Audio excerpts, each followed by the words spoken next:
Олена Курта деновиве чисти хотелски соби во Полска. Пред помалку од една деценија предавала право во украинскиот град Донецк.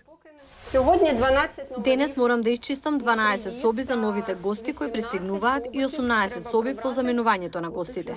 Од 11 или 12 вработени, само 2 се пољаци.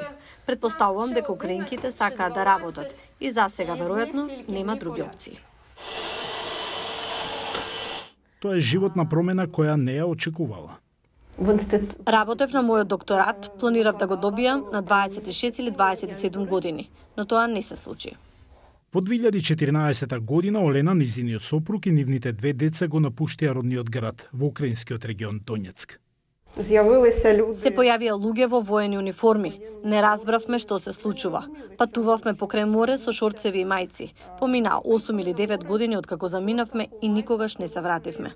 Оставивме се зад себе. Станови, куќи, бизниси. Откако се преселиле, семејството конечно останало во Криви Риг во 2017 година. Во Криви Риг отворивме приватна градинка. Се чувствував како да припаѓам таму. Пред 3 години, додека се уште биле во Криви Риг, сопругот на Олена, Рустам, сериозно се разболел. Кога русите извршиле инвазија во 2021 година, семејството беше принудено повторно да се пресели, овој пат во Полска, бидејќи Рустам повеќе не беше во можност да се лекува во Украина поради војната.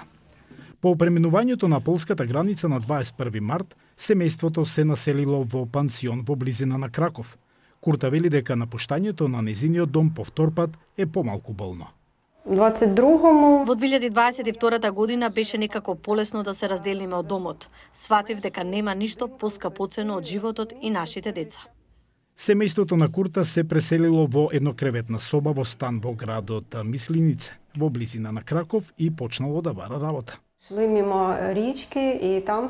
Еден ден, јас и мојот сопруг шетавме покрај реката и видовме хотел.